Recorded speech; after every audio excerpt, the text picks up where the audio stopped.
حضرت شیمہ تھی نا نبی پاک کی رضائی ہمشیرہ حضرت حلیمہ کی، تو ان کے سارا قبیلہ گرفتار ہو کے آیا تھا. وہ جب آئی ہیں نا نبی پاک کے پاس تو حضرت ابو ہریرہ سے کہنے لگی حضور کو جا کے بس کان میں کہہ دو کہ حلیمہ کی بیٹی آئی.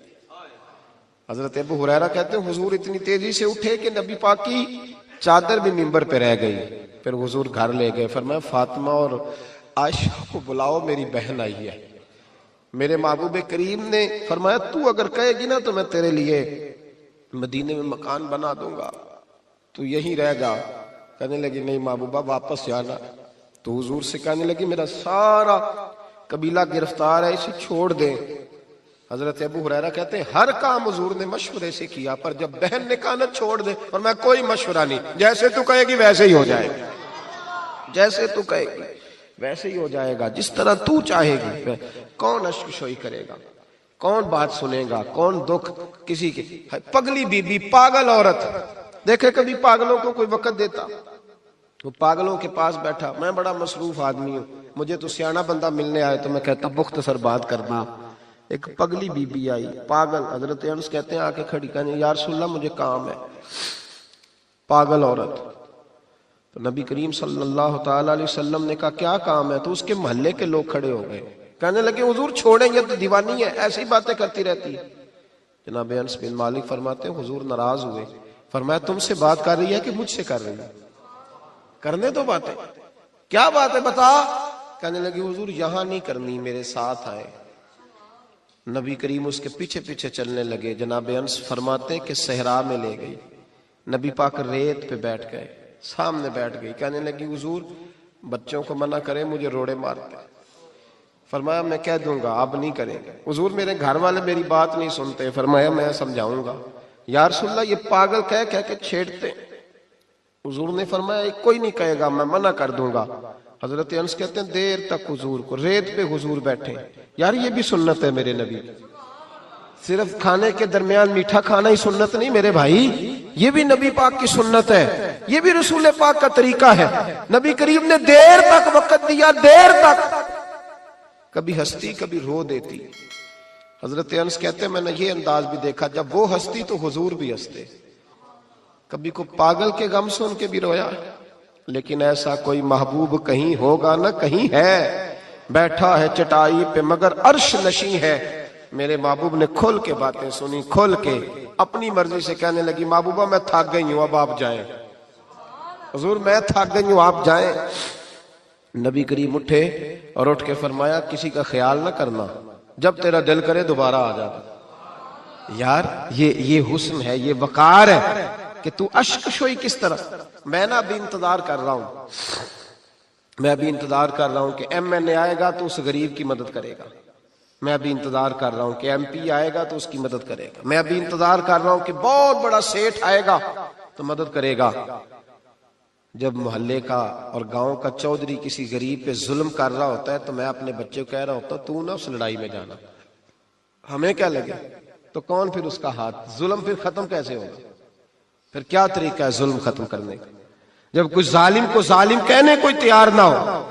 وہ زمانہ جب نبی کریم صلی اللہ تعالی وسلم مکہ شریف میں اعلان نبوت فرمایا تھا تو سارا مکہ مخالف ہو گیا، سارا مکہ. ایک وقت عروج کا ہوتا ہے، ایک وقت ایسا ہوتا ہے جب غربت ہوتی ہے، ابتدا ہوتی ہے. اسلام پر غربت کا زمانہ. قبیلہ بنو آراش کا ایک شخص مکے آیا، وہ کہتا ہے میں چھوٹا سا تاجر تھا. میری باتوں کی سمجھ تو آ رہی ہے نا آپ حضرات کو؟ جو نہیں بول رہے انہیں بھی آ رہی ہے. اللہ تعالیٰ آپ کو جزا دے. بس ایک دو بات اور عرض کرنی ہے آپ حضرات. حضرت طارق بن عبداللہ رضی اللہ تعالیٰ عنہ اس کے راوی ہیں، فرماتے ہیں وہ بنو آراش کا رہنے والا شخص آیا. وہ کہتا ہے میں چھوٹا سا تاجر تھا، بیوپاری تھا. میں گاؤں سے جانور اونٹ گھوڑے خریدا کرتا، مکے میں لا کے بیچتا، مدینے میں لے جا کے بیچتا، طائف میں. میں ایک دفعہ نا بڑے سرخ رنگ کے خوبصورت 2 اونٹ مکے لایا. میں مکے کے لوگوں کو زیادہ نہیں جانتا تھا، منڈی میں جو لوگ آتے جاتے تھے انہیں جانتا تھا، مال بیچ کے چلا جاتا تھا. آج میں مکے میں داخل ہوا تو ابو جال مجھے کہنے لگا یہاں ایک شخص نے دعویٰ نبوت کیا، اس کے قریب نہ جانا. میں نے کہا ٹھیک ہے نہیں جاؤں گا. میں نے اونٹ دکھائے تو ابو جال کو پسند آ گئے، سودا ہو گیا، اونٹ خرید لیے. وہ شخص کہتا ہے کہ اونٹ خرید کے نا، تو کہنے لگا فلاں محلے کی فلاں گلی کے فلاں کونے میں میرا گھر ہے، کل آ کے پیسے لے جانا۔ کہتے میں اگلے دن پیسے لینے گیا تو کہنے لگا آج نہیں میرے پاس، کل آنا۔ میں اگلے دن پھر گیا پیسے، کہنے لگا نہیں کل آنا۔ ہوٹل ہوتے نہیں تھے، مکے میں میرا رشتہ دار کوئی نہیں تھا، میں فٹ پاتھ پہ سوتا، جو چند کھجوریں اور سرکہ میرے پاس تھا وہ پہلے دن ہی ختم ہو گیا۔ انویسٹمنٹ بھی ساری وہیں لگی ہوئی تھی، گھر میں بچے بچیاں انتظار کر رہے تھے، میں بڑا مجبور ہوا، تھک گیا۔ تیسرے دن میں گیا تو میں نے کہا پیسے، کہنے لگا کل آنا۔ میں نے ذرا دبا کے بات کی، میں نے کہا یار میری کوئی پھپھو تو رہتی نہیں مکہ مکرمہ میں، غریب آدمی ہوں، میرے پیسے دے میں جاؤں۔ جب دبا کے بات کی تو کہنے لگا جا دوڑ جا، جہاں سے ملتے ہیں لے لے، بھاگ جا۔ یہ تاجر جب ڈوبتے ہیں نا تو معاذ اللہ تعالیٰ کچھ تو ایسے ہوتے ہیں جو خودکشی کر کے مر جاتے ہیں، اس لیے کہ بڑے لوگ ان کے ساتھ وابستہ ہوتے ہیں۔ جب کسی کی اصل راز ہی ڈوب جائے، کہتے ہیں میں کانپنے لگا۔ میں نے پوچھا لوگوں سے کہ تمہارے چودھری سردار بڑے کہاں بیٹھتے ہیں؟ تو کہا وہ جو حرم مکہ کے ساتھ ٹولیاں بنا کے بیٹھے ہیں نا، وہ سارے ہمارے سردار ہی ہیں۔ کہتے ہیں میں وہاں گیا، ابو سفیان تھے، ابو لہب تھا، عتبہ، طیبہ، شیبہ، ابو البختری، اخنس بن شریک، سب بیٹھے۔ میں نے جا کے کہا یارو میں بنو عراش کا رہنے والا ہوں، چھوٹا سا تاجر ہوں، 2 اونٹ یہاں لا کے بیچ بیٹھا ہوں، تو ایک شخص نے خریدے ہیں، وہ پیسے نہیں دیتا۔ کہتے ہیں عتبہ بولا یا ابو سفیان بولا، کہ کون ہے جو تیرے پیسے کھا گیا؟ طاقت ہے کسی کی نام لے؟ تو کہتے ہیں میں نے کہا اس کا نام ابو جہل ہے۔ جب میں نے یہ کہا نا تو کہنے لگے اوہو وہ تو پیسے نہیں ملتے تیرے، وہ تو بڑا گنڈا ہے، تو بہت بڑے بدماش کے پاس لگ گئے، وہ تو نہیں پیسے ملنے لگے، کبھی نہیں ملتے۔ فرماتے ہیں اب میں کانپا، اب تو میری امیدیں ٹوٹنے لگیں، اب میرے آنسو چھلکنے لگے۔ تو ایک شخص نے نا مذاق کیا، ادھر دیکھیے گا میری طرف، مذاق کیا۔ کہتے ہیں سامنے نا خانہ کعبہ کی دیوار کے ساتھ ٹیک لگا کے رسول پاک تشریف فرما تھے، نبی کریم بیٹھے ہوئے تھے، نبی کریم۔ تو ایک بندے نے معاذ اللہ ثم معاذ اللہ نقل کفر نہ باشد، اس نے نا مذاق کیا، کہنے لگا وہ جو بندہ بیٹھا ہے وہ تیرا مسئلہ حل کر سکتا ہے۔ کہتے ہیں اس نے مذاق کیا، باقی ہنسنے لگے۔ مجھے سمجھ نہ آئی کہ بھیجتے بھی ہیں اور مذاق بھی اڑاتے ہیں، لیکن ڈوبتے کو تنکے کا سہارا۔ میں حضور علیہ السلام کے قریب پہنچا، نبی کریم کچھ وظیفہ پڑھ رہے تھے۔ یہ غریب آدمی نا بیچارہ وزیر سے بھی ڈرتا ہے تو پیر سے بھی ڈرتا ہے کہ کہیں طبیعت پہ کوئی چیز گرا نہ گزر جائے۔ تو کہتا ہے میں ڈرتے ڈرتے نا پیچھے بیٹھ گیا کہ فارغ ہوں گے تو میں بات کروں گا۔ فرماتے میں ابھی پیچھے بیٹھا ہی تھا، پورا بیٹھا بھی نہیں تھا کہ میرے رسول پاک نے میری طرف توجہ فرمائی، رخ میری طرف پھیرا، 2 جملے نبی پاک نے کہے تو مجھے یوں لگا جیسے پردیس میں مجھے ماں مل گئی ہو۔ 2 جملے، پہلا فقرہ حضور نے فرمایا پردیسی لگتے ہو، اور دوسرا فقرہ فرمایا پریشان لگتے ہو۔ فرماتے ہیں بات چھم چھم میرے آنسو گرے، چھم چھم۔ اور بھائی کوئی اپنا ملے تو رونے کا مزہ آتا ہے نا، کوئی دکھ پوچھے تو پھر بندہ آنسو گرائے نا، ہر ایک کو تو دکھ سنائے بھی نہیں جاتے۔ وہ شاعر اردو کا ہے، آپ کی سمجھ میں آ گیا تو بڑا اچھا ہے۔ اس نے کہا تھا کہ ہجوم غم میں بھی توہین ضبط غم نہ ہوئی، ہم اس احتیاط سے روئے کہ آنکھ نم نہ ہوئی۔ ہجوم غم میں بھی توہین ضبط غم نہ ہوئی، ہم اس احتیاط سے روئے کہ آنکھ نم نہ ہوئی۔ ہم روئے بھی ہیں پر ہم نے کوشش کی ہے کہ کوئی ہمارے آنسو نہ دیکھے، چھپ چھپا کے روئے۔ فرمانے لگے نبی رحمت صلی اللہ علیہ وسلم نے فرمایا پردیسی اور پریشان لگتے ہو۔ کہتے میں جب رویا نا تو کریم رسول نے کام بھی نہیں پوچھا، یہ بھی نہیں پوچھا مسئلہ کیا، مجھے تبکی دی۔ فرمایا چپ کر، روتا کیوں ہے؟ جیسے تو کہے گا ویسے ہی ہو جائے گا۔ کیا کہا بریلی کے امام نے؟ فرمانے لگے غم زدوں کو رضا مجدہ دیجئے کہ جاؤ اعلان کر دو، غم زدوں کو رضا مجدہ دیجئے کہ ہے بے کسوں کا سہارا ہمارا۔ نبی کریم نے فرمایا فکر نہ کر، جیسے تو کہے گا ہو جائے۔ کہتے حضور پہلے مجھے گھر لائے، سرکہ کھلایا، کھجوریں دی، دودھ پلایا، میں 2-3 دنوں کا بھوکا تھا، میں نے راج راج کے کھایا۔ کہتے ہیں جب میں سیر ہو گیا نا میری تسلی ہو گئی۔ اب حضور نے فرمایا بتا تیرا مسئلہ کیا ہے؟ سارا علاقہ کسی اور طرف ہے، شہر کسی اور طرف ہے، پر میرے نبی حق کے ساتھ ہے۔ حالات نہیں ہے اس وقت کہ حق کے ساتھ کھڑا ہوا جائے، پر حضور حق کے ساتھ ہے۔ میرے نبی کریم سید عالم صلی اللہ تعالی علیہ وآلہ وسلم نے فرمایا، کریم رسول فرمانے لگے کیا مسئلہ ہے؟ ابو جہل پیسے نہیں دیتا۔ فرمایا اس نے کیوں نہیں دینے، دے گا پیسے، کیوں نہیں دینے پیسے؟ دیکھ کچھ لوگ نا کچھ لوگ شرافت کو بزدلی سمجھتے ہیں. وہ ایک درویش تھا تو کسی نے سخت بات کر دی تو کہنے لگا میرے ساتھ سخت بات نہ کر, اٹ سٹ تے پکھڑا کوار گندل اسی اور بھی بوٹیاں جاننے ہیں. اٹ سٹ تے پکھڑا کوار گندل تے اسی. اور اس کا ترجمہ اقبال نے بھی کیا. اقبال کہنے لگے ہو ہلکا یارا تو بریشم کی طرح نرم, پر رزم حق و باطل ہو تو فولاد ہے مومن. رزم حق و باطل ہو تو اشداء علی الکفار رحماء بینہم, کافر پہ سخت اور آپس میں رحم دل. یہ اصول ہے مومن کا. نبی کریم نے فرمایا کیوں نہیں پیسے دینے, دے گا. ان الذین قالوا ربنا اللہ ثم استقاموا تتنزل علیہم الملائکہ, جو رب کا نام لے کے ڈٹ جائے اللہ اس کی مدد کے لیے فرشتوں کا نزول فرما دیا کرتا ہے. نبی کریم علیہ السلام ساتھ چلے آہستہ آہستہ. اور بھائی کونسلر رکا بھی لکھ دے تو اس کی مہربانی. ویسے تو کونسلر کے دروازے پہ سویرے کو چلا جائے نا غریب آدمی, امیر آدمی پہ تو خیر پرچہ بھی ہو تو ایسا جو سب پوچھتے ہیں چوہدری صاحب درخواست آئی ہوتا کی کرنا ہے, تو غریب آدمی کو لے جاتے ہیں. تو وہ پھر جاتا ہے بیچارہ کونسلر صاحب کے پاس, چوہدری صاحب کے پاس. تو پھر اندر سے پیغام آتا ہے کہ چوہدری صاحب ٹوتھ پیسٹ کر رہے ہیں. پھر پیغام آتا ہے کہ بریڈ گرم ہو رہا ہے. پھر پتہ چلتا ہے کہ اب اخبار پڑھ رہے ہیں. وہ غریب باہر بیٹھا ہے. پھر باہر آ کے پوچھتے ہیں گاڑی کرا کے لائے ہو, وہاں کیسے جانا ہے؟ وارث شاہ مان کری نہ وارثاں دا, رب بے وارثا کر کے مار دائی. بے پروائی ویک سجن دی جتھے کسے دی پیش نہ جاوے, اونے تاجاں والے در در رولے, تاجاں والے در در رولے تے منگتے آ تخت بٹھاوے. او سجنا کسے نو کارا مل دائی, کوئی کعبے او خالی آوے, ڈر اس کی بے نیازی سے. اور بڑے بڑے حاجی نمازی, ناراض نہ ہونا میری بات, بڑے بڑے حاجی نمازی حق کی بات کرنی ہوتی ہے تو پیچھے ہٹ جاتے. ایک بابا بلے شاہ صاحب کی بات نہ کر دوں درمیان میں. بابا صاحب نے بڑا شکوہ کیا, کہنے لگے حج بھی کیتی جاندے ہو تے لہو بھی پیتی جاندے ہو, حج بھی کیتی جاندے ہو تے لہو بھی پیتی جاندے ہو, کھو کے مال یتیماں دا تے بھیج مسیتی جاندے ہو, پھٹ دلاں دے سیندے نہیں تے ٹوپیاں سیتی جاندے ہو, نفس تے چھری پھیر دے نہیں تے دمبے کیتی جاندے ہو, فرض پلائی بیٹھے ہو تے نفلہ نیتی جاندے ہو. او دسو تے صحیح بلے شاہ نو ایک ہی کیتی جاندے ہو, او کچھ دسو تے صحیح بلے شاہ نو ایک ہی کیتی. نبی کریم صلی اللہ علیہ وسلم نے فرمایا دینے کیوں نہیں, ہم حق کے ساتھ.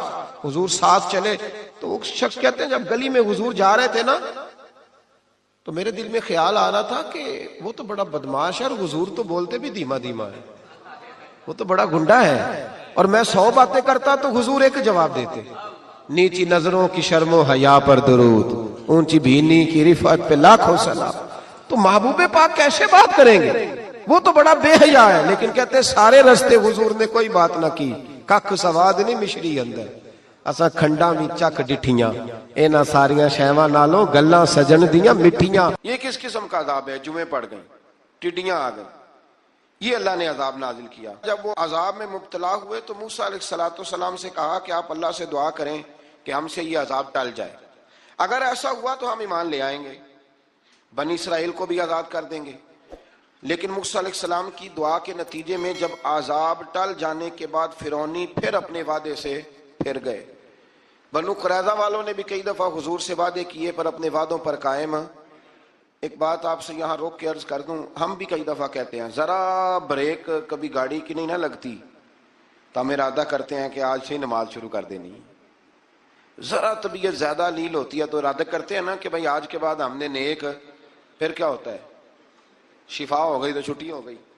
یہ طریقہ درست نہیں, یہ تو کفار کا طریقہ بیان کیا نا قرآن پاک نے. یہاں فرمایا جب اللہ تبارک و تعالیٰ نے انہیں نجات دے دی تو اپنے وعدے سے مکر گئے, تو پھر اللہ تبارک و تعالیٰ نے بنی اسرائیل کو سمندر پار کر کے ایسی قوم کے پاس پہنچا دیا جو بتوں کی پرستش کرتی تھی.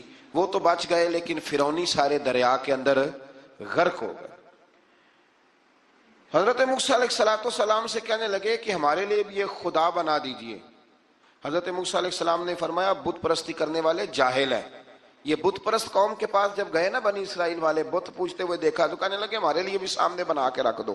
فرمایا یہ تو جاہل ہیں, تم انہیں دیکھ کے اثر قبول کر رہے ہو اور اپنی جاہلیت کے باعث یہ ہلاک ہونے والے بھی ہیں. پھر اللہ تعالیٰ نے بنی اسرائیل پر اپنی نعمتوں کا ذکر فرمایا اور موسیٰ علیہ السلام نے اپنی قوم میں ہارون علیہ السلام کو اپنا جانشین فرمایا اور کوہ طور پر تشریف لے گئے. اللہ نے فرمایا وہاں آ جائے، میں آپ کو تورات عطا کرتا ہوں. 40 دن کا یہ عرصہ تھا.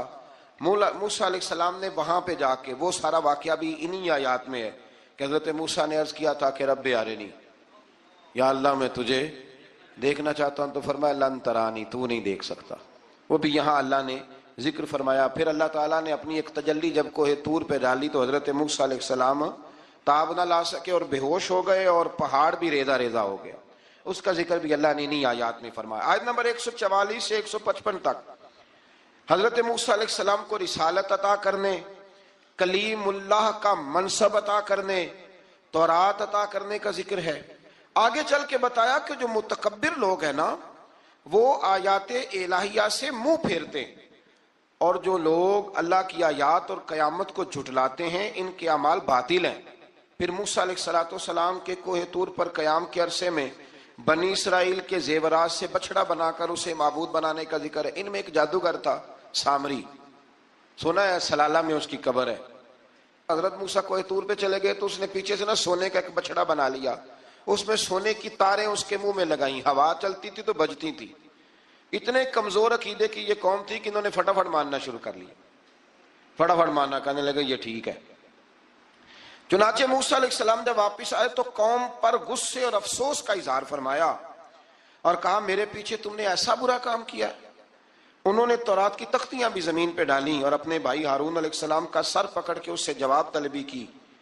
انہوں نے کہا اے میرے ماں جائے، بڑے خوبصورت لفظ ہے قرآن پاک، اے میرے ماں جائے، اے میرے بھائی، قوم نے مجھے بے بس کر دیا اور قریب تھا کہ یہ مجھے قتل بھی کر دیتے. اب آپ مجھ پر سختی کر کے دشمنوں کو ہنسنے کا موقع نہ دیں. کبھی بھی دشمنوں کو اپنے اوپر ہنسنے کا موقع نہ دینا چاہیے. پھر آیت نمبر 151 میں موسیٰ علیہ السلام کی دعا اور کلمات استغفار کا ذکر ہے.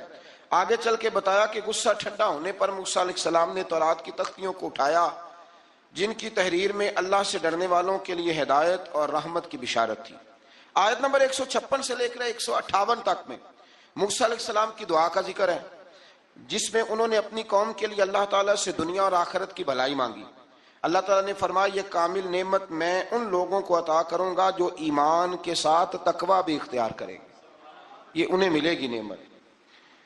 اور پھر وہ زکوٰۃ دیں گے اور اس عظیم رسول یعنی نبی کریم صلی اللہ تعالی علیہ وآلہ وسلم کی وہ پیروی کریں گے. یہ آیت نمبر 158 ہے، یہ سورہ اعراف کی. چونکہ حضور علیہ السلام کی بڑی عظمتوں کا اللہ کریم نے یہاں ذکر ارشاد فرمایا ہے اور ایک تفصیل ہے نبی کریم صلی اللہ تعالی علیہ وسلم کی سیرت مبارکہ کی.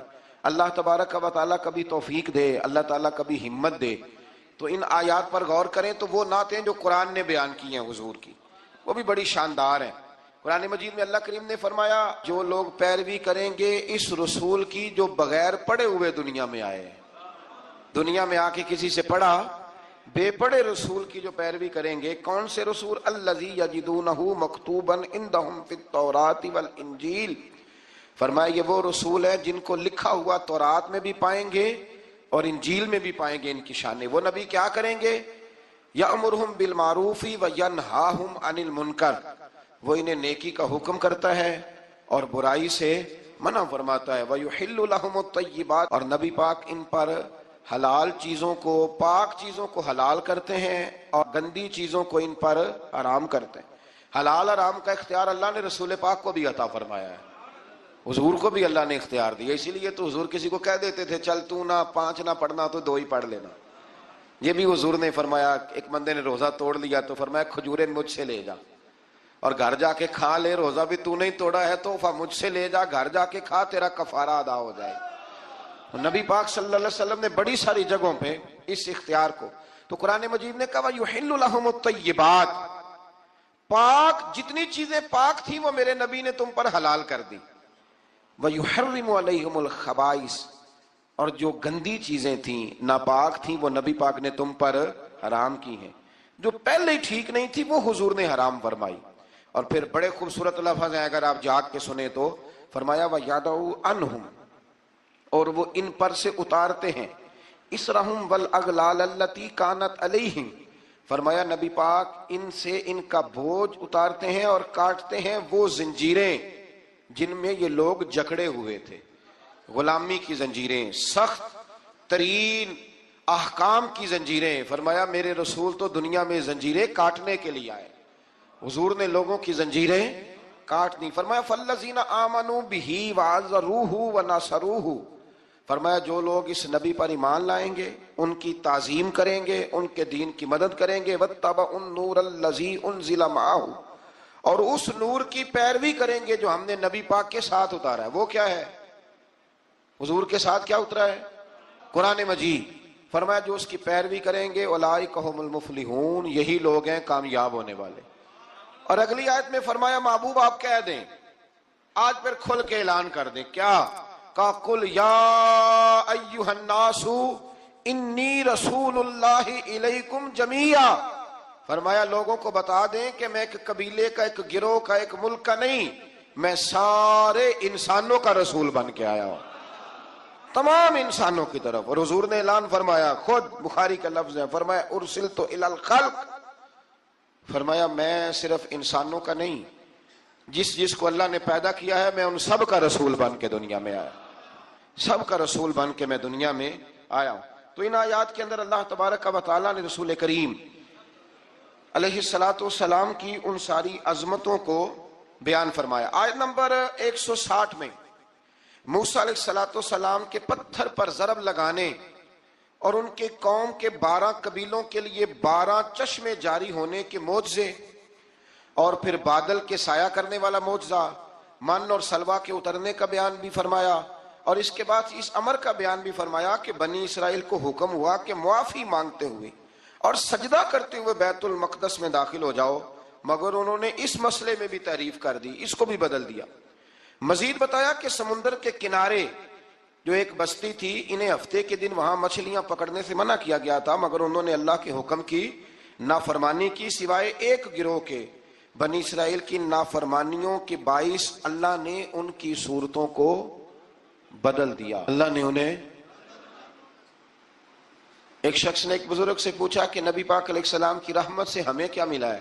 معاذ اللہ، اگر میں ابھی پوچھوں کہ حضور کی رحمت سے کیا ملا ہے، تو بزرگ کہنے لگے کہ اس طرح کر، شام کو گھر جانا اور آئینے کے آگے کھڑے ہونا اور اپنے پچھلی زندگی کے سارے اعمال دیکھنا اور پھر اپنا چہرہ دیکھنا، اگر بدلا نہیں نا تو سمجھ لے میرے رسول کی رحمت سے حصہ ملا ہوا ہے، تجھے میرے کریم محبوب کی رحمت سے حصہ ملا ہوا ہے۔ ورنہ وہ نافرمانی کرتے تھے تو ان کے چہرے بدل جاتے تھے، دروازوں پہ لکھا جاتا تھا۔ سنگیوں بتاؤ نا، اگر آج بھی یہ حال ہو تو کون کسی کو منہ دکھانے کے قابل رہ جائے؟ کون کسی کو منہ دکھانے؟ دعا فرمائیں اللہ محبوب کی غلامی میں ہمیں پختگی نصیب فرمائے۔ پھر اللہ تبارک و تعالیٰ نے آیت نمبر 168 میں اور 167 میں یہود کے برے اعمال کا سبب ان کی جمعیت کے منتشر ہونے اور ان پر جابر لوگوں کے مسلط ہونے کا ذکر فرمایا۔ بعد والی آیات میں ان کے برے جانشینوں کا ذکر کیا جو رشوت لے کر اللہ تعالیٰ کی آیات میں رد و بدل کر دیتے تھے۔ ان سب برائیوں کے باوجود اس مغالطے اور خود فریبی کا شکار تھے کہ وہ بخشے جائیں گے۔ اللہ اکبر۔ اللہ تعالیٰ نے فرمایا کہ آخرت کا گھر صرف متقیوں کے لیے اور اللہ کے فرما بردار بندوں کے لیے۔ آیت نمبر 172 میں اس امر کا بیان ہے کہ اللہ تعالیٰ نے بنی آدم کی ارواح کو ایک جگہ پہ جمع کیا تھا اور جمع کر کے پوچھا الستُ بربکم، کیا میں تمہارا رب نہیں؟ تو سب نے بیک زبان کہا قالوا بلا، ہاں مالک تو ہی ہمارا رب ہے۔ وہاں گواہی دی اور یہاں آ کے مکر گئے، وہاں گواہی دی اور یہاں مکر گئے۔ تو ہمارے بزرگوں نے لکھا ہے اس وقت بھی سب سے پہلے جس روح نے گواہی دی وہ میرے اور آپ کے پیارے رسول کی روح ہے مبارک، سب سے پہلے۔ اور حضور نے فرمایا جو روحیں وہاں ایک دوسرے کو جانتی تھی وہ یہاں بھی ایک دوسرے کو۔ داتا گنج بخش علی اجمیری رحمت اللہ لکھا ہے کہ حضرت حرم بن حیان کہتے میرا میں حضرت اویس کرنی سے ملوں، تو کہتے میں ان کے پیچھے یمن گیا تو وہ یمن سے مکے چلے گئے، میں مکے گیا تو وہ مدینے آ گئے، میں مدینے گیا تو وہ مصر چلے گئے، وہاں سے وہ پھر یمن آ گئے۔ بالآخر میں نے نہر فرات کے کنارے انہیں دیکھ ہی لیا، وضو کر رہے تھے، میں نے ان کو سلام لیا تو میرا ارادہ تھا سلام کے بعد پوچھوں گا کہ آپ ہی اویس کرنی ہے؟ کہتے میں نے السلام علیکم کہا تو وضو سے فارغ ہو کر کہنے لگے وعلیکم السلام یا حرم بن حیان۔ تو میں نے کہا حضور آپ مجھے کیسے جانتے ہیں؟ میں تو پہلی دفعہ ملا ہوں۔ کہنے لگے میں ویس کرنی ہوں، تو حرم بن حیان ہے، میں تجھے جانتا ہوں۔ کہا حضور کس طرح؟ فرمایا عارف تو روحی من روحی کا، میری روح تیری روح کی واقف ہے، میری روح تیری روح کی کن فیکون تے کل دی گل ہے۔ وہ درویش نے کہا تھا نا کن فیکون تے کل دی گل ہے، اسی اگے پریت رلائی۔ ہمارا تو پرانا جرانہ ہے بھائی، کن فیکون تے کل دی گل ہے۔ اللہ تبارک و تعالیٰ سمجھنے کی توفیق عطا فرمائے۔ یہاں بڑے لطیف نقطے ہیں، بڑی باتیں ہیں، اور انشاءاللہ تعالیٰ کسی وقت کریں گے۔ اس آیت پہ بڑا کچھ لکھا ہے ہمارے بزرگوں نے، اور کمال کر دیا جس نے جو لکھا۔ بہرحال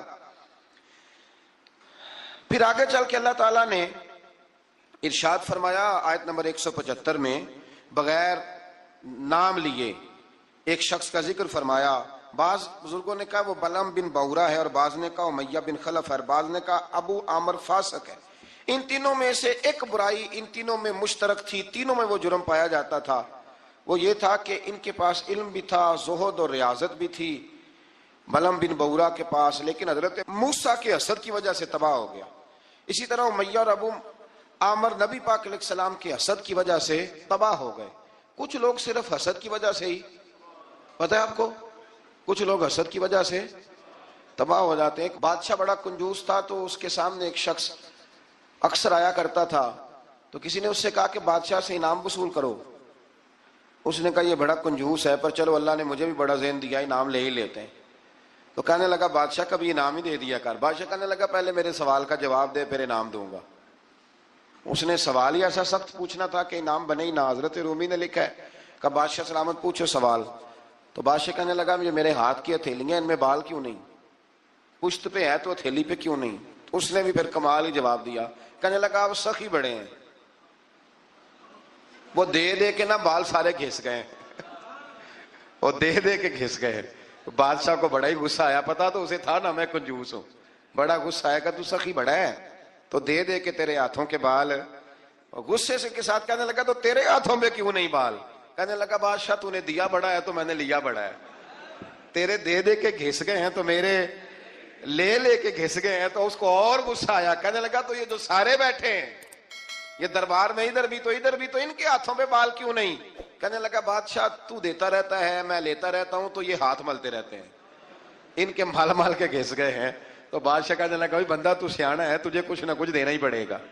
اس نے دیا اسے۔ تو کچھ لوگوں کے نا مال مال کے ہی اللہ دیتا ہے نوازتا ہے، پر ان کے حسد کر کر کے ہاتھ گھس جاتے ہیں، بیٹھ کے نا پروگرام بناتے رہتے ہیں، اس نے ایسا کیا اس لیے آگے نکل گیا، اس نے یہ کیا۔ ایک صاحب مجھے ایک شخص کے بارے میں خبر دینے لگے، کہنے لگا وہ فلانا کیا، پھر اس نے ایسا کیا، تو پھر وہ جیک لگا، پھر وہ سیاست کی تو آگے نکل گیا۔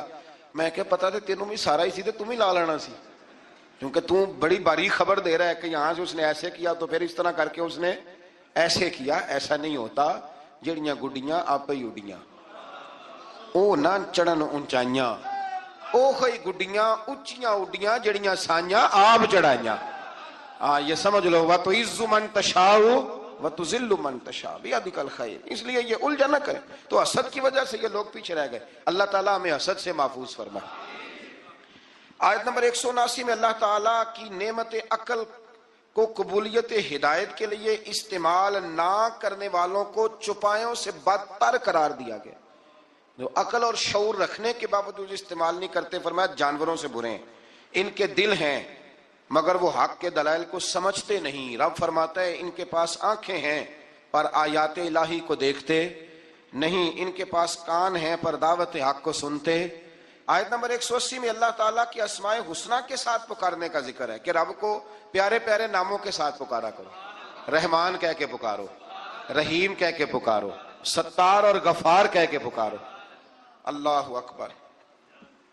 آیت نمبر 186 سے 188 میں منکرین کے قیامت کے بارے میں پوچھنے اور قیامت کے اچانک آنے کا ذکر ہے۔ رسول اللہ صلی اللہ علیہ وسلم کو بارگاہ ربوبیت میں عجز و نیاز کی تعلیم دیتے ہوئے فرمایا کہ اے محبوب آپ یہ کہہ دیں کہ میں اپنی ذات کے لیے خود سے کسی نفع اور نقصان کا مالک نہیں ہوں مگر جو اللہ چاہے، اور اگر میں اپنی ذات سے غیب کو جانتا تو میں از خود خیر کثیر جمع کر لیتا اور مجھے کوئی تکلیف نہ پہنچتی۔ یعنی غیب کے علوم اور ساری نعمتیں رب ہی عطا کرتا ہے، رب ہی عطا کرتا ہے، اور کبھی بھی کوئی تکلیف پہنچے تو اس کی قضا و قدر سے پہنچتی ہے، یہ اللہ کی قدرت ہوتی ہے۔ اگر کبھی کسی کو کوئی تکلیف، زیادہ تر تکلیفیں اس کے پیاروں کو پہنچتی، مطلب یہ تو نہیں نا کہ وہ ناراض ہے،